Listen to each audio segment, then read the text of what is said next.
Nem todo fim é calmo, nem toda verdade chega a tempo.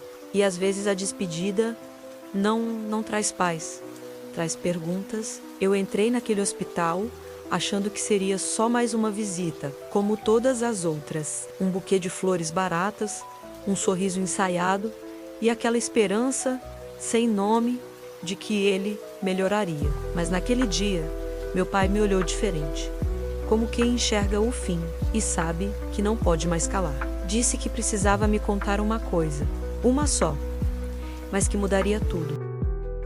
Eu sempre achei que conhecia meu pai. Álvaro era um homem de poucas palavras, daqueles que sorriem mais com os olhos do que com a boca. Cresci vendo nele uma espécie de porto firme, previsível, silencioso. Ele era o tipo de pessoa que não compartilhava sentimentos, mas fazia questão de manter as plantas da varanda sempre regadas, de lavar o carro aos domingos e de nunca esquecer o aniversário de ninguém da família. Era esse o meu pai, contido, metódico, confiável, ou era o que eu pensava. Na última semana de vida dele, tudo mudou. Ele estava internado fazia quase 2 anos, um problema degenerativo, silencioso, que foi levando cada parte dele aos poucos, primeiro as pernas, depois as palavras. E no fim, parecia que até a alma se arrastava para sair. Eu ia todos os dias, religiosamente, levava frutas cortadas. Sentava ao lado da cama, conversava sobre coisas pequenas, bobas, mesmo que ele mal respondesse. Mas naquela quinta-feira, o jeito que ele me olhou foi diferente.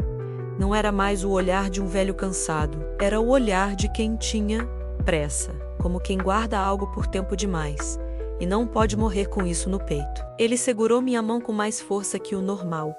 Com os olhos, pediu silêncio e disse apenas: "Filha, preciso te contar tudo, agora." Eu não entendi de início. Achei que fosse mais uma lembrança confusa. Uma fala misturada pela medicação, pela febre, pela proximidade da morte. Mas ele continuou: "Não posso partir levando essa mentira comigo. Você tem o direito de saber. Mesmo que doa." Ali, parada ao lado do leito de hospital, eu senti algo estranho, como se estivesse prestes a ouvir algo que iria desfazer tudo o que eu acreditava sobre a minha família. Respirei fundo e ele começou a falar. Há mais de 30 anos, eu me envolvi com uma mulher. Sua mãe estava viva. Nós ainda éramos casados. E sim, eu a amava. Mas também fui fraco. O coração bateu mais forte no meu peito. Nunca imaginei ouvir isso dele. Uma traição? Eu quis interromper, mas alguma coisa em mim pediu para ouvir até o fim. O nome dela era Madalena. Trabalhava num hospital público, técnica de enfermagem. Jovem, intensa, solitária. Eu achava que estava apenas ajudando com caronas e conversas, mas a verdade é que eu estava me escondendo do silêncio que existia dentro da nossa casa. Ouvi aquilo em choque. Minha mãe sempre foi uma mulher justa, dura, mas fiel. O que ele estava dizendo era como abrir uma rachadura num espelho limpo. Mas ele não parou. Ela engravidou. E eu fui um covarde. Não contei para ninguém. Dei algum dinheiro e pedi que ela sumisse. Disse que não podia perder minha família. Disse que amava vocês. Mas no fundo, eu só amava a imagem que eu tinha de mim mesmo. Ele olhou para mim com olhos úmidos. Ela teve a criança, uma menina. E eu nunca conheci. Não até 2 anos atrás, quando fui internado aqui. E vi aqueles olhos castanhos, o mesmo jeito da sua mãe, e percebi que era ela. Demorei a entender. Olhei ao redor. Como assim? Ele viu. Como assim? Era ela. E então ele disse: A enfermeira, filha, a Clara. Ela é minha filha, sua irmã. Meu mundo parou. Clara, a Clara que cuidou dele com tanto carinho, a Clara que chorou comigo quando ele teve convulsões, que passava noites no plantão. E sempre segurava minha mão, a Clara. Tá aqui, está sentada ao seu lado? Eu quis gritar, quis ir embora, quis não ter vindo naquele dia, mas eu fiquei porque a história ainda não tinha terminado. Clara, a enfermeira que tinha sido quase uma irmã de alma, agora se revelava como irmã de sangue. Aquela palavra menos irmã, menos nunca pareceu tão pesada. Meu pai não me olhava, ele falava como quem despejava um fardo que carregava fazia décadas. Eu descobri só quando a vi aqui. Ela usava o crachá. Clara M. Souza. O M de Madalena. Era como se tudo estivesse ali o tempo todo. E eu tivesse escolhido não ver. Ela tem os olhos da mãe e a forma de segurar as coisas como você. Eu sabia, mas tive medo de contar, de enfrentar você e o que restou da sua mãe. Madalena era nova no hospital onde ele fazia um projeto de reestruturação administrativa. Tímida, mas decidida. Ele dizia que ela tinha uma forma de ouvir que desmontava as suas defesas. Não era paixão de filme, era fuga. Sua mãe estava doente na época, distante, e eu queria alguém que me olhasse com ternura. Não fui forçado, fui fraco.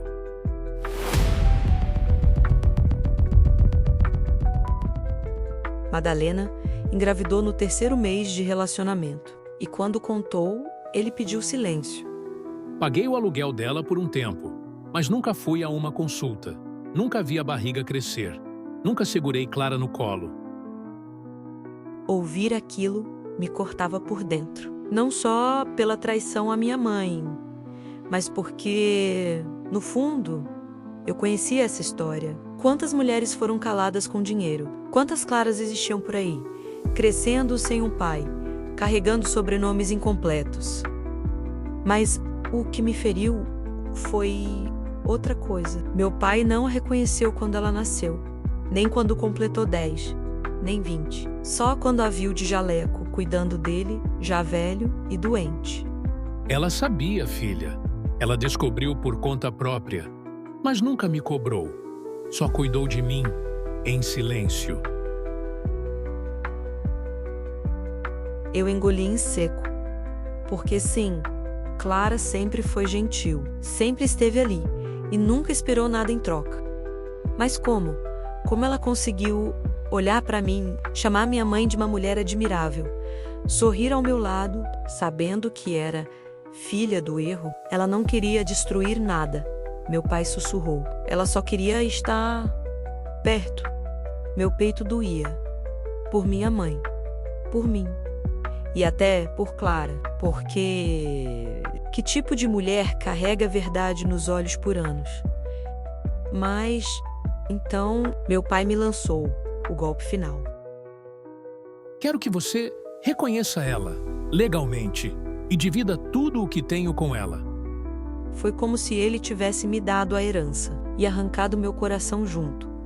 Como aceitar, como olhar para aquela mulher de branco, sorridente, dedicada, e ver nela algo além da traição? Como chamar de irmã? Quem cresceu à sombra da mentira que destruiu minha mãe por dentro, mesmo sem ela saber? Naquele quarto de hospital, entre o som do soro pingando e do coração falhando, eu me vi entre 2 espelhos. Em um, a filha fiel, que precisava honrar o nome da mãe.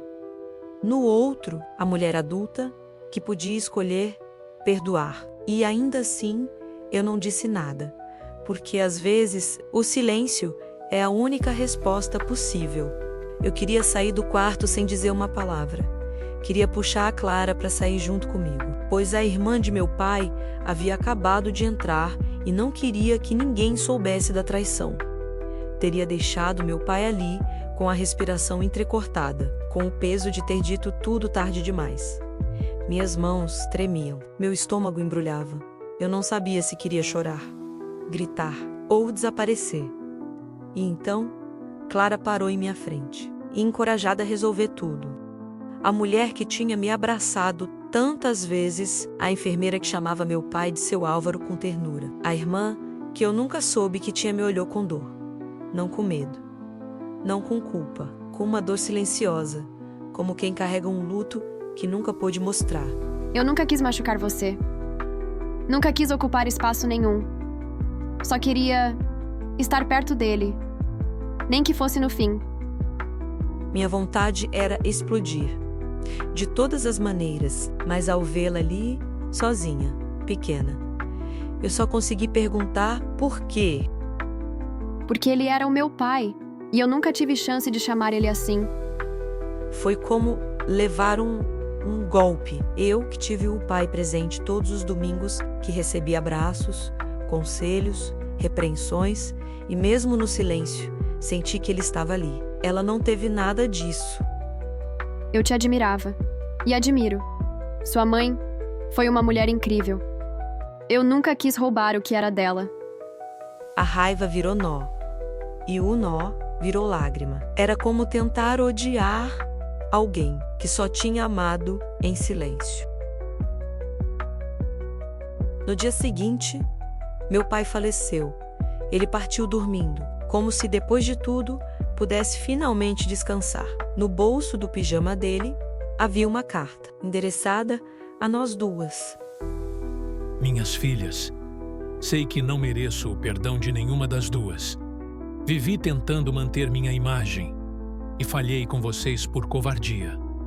Clara, você foi meu arrependimento mais doce, o abraço que nunca dei, a filha que amou, mesmo sem saber se era amada. Helena, você foi minha fortaleza, a que segurou minha mão quando minha alma já pesava demais. Se tiverem forças, se puderem, não deixem que eu seja lembrado só pelo que destruí, mas pelo que tentei reconstruir, mesmo no fim. Dividam o que é meu, não pelos bens, mas pela chance de partilharem algo que eu não consegui oferecer: irmandade. Quando terminei de ler, Clara estava em lágrimas. Eu também, naquele momento. Não éramos vítimas, nem rivais. Éramos apenas duas mulheres, marcadas por um mesmo silêncio. 2 semanas depois da morte do meu pai, nos reunimos no escritório do advogado da família. Era um dia nublado, desses em que o céu parece pesar sobre a cidade. A sala era pequena, cheia de papéis antigos, quadros empoeirados e uma mesa de madeira escura. Éramos 3 pessoas sentadas diante de um envelope pardo. Eu, Clara e o silêncio.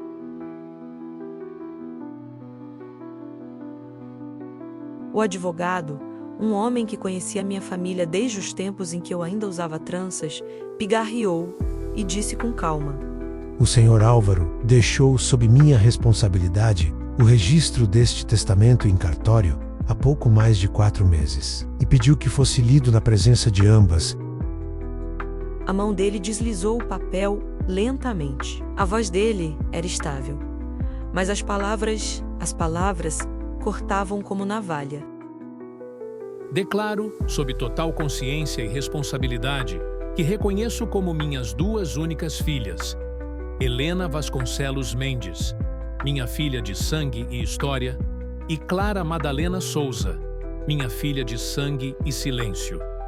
As 2 deixo tudo o que tenho, meus bens, minha casa, minhas economias. Mas, acima de tudo, deixo meu pedido de perdão. Não desejo que dividam apenas herança. Desejo que encontrem entre vocês algo que eu nunca soube construir: verdade. Ninguém disse nada. Clara baixou os olhos. E eu me vi encarando a parede, tentando respirar. A verdade é que eu já sabia. Sabia que ele faria isso.